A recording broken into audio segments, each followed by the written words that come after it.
คนผู้หายสิบอกกินกันจอมขวัญ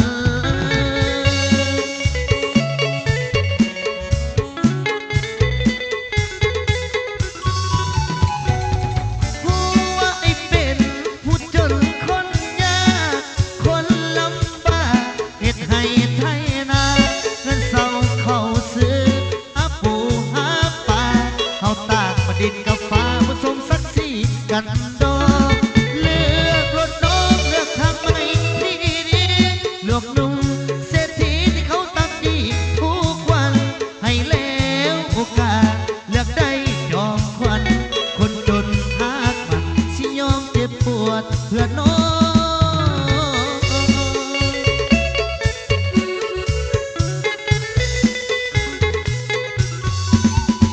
พร้อมที่สู้น้ำอายได้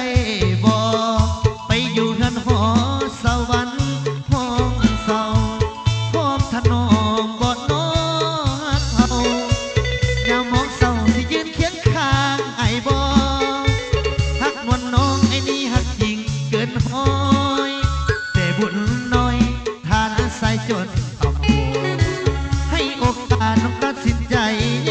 กทางคนผู้หายสิบอกกินกันจอมขวัญ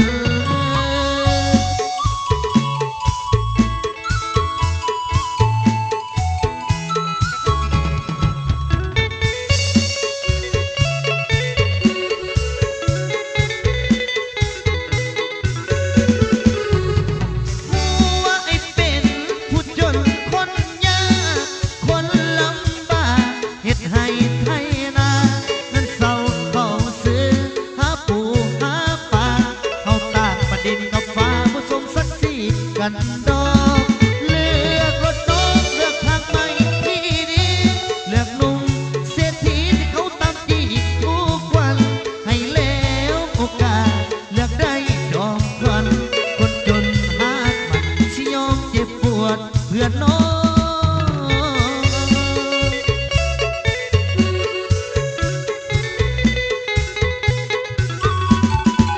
พร้อมที่สู้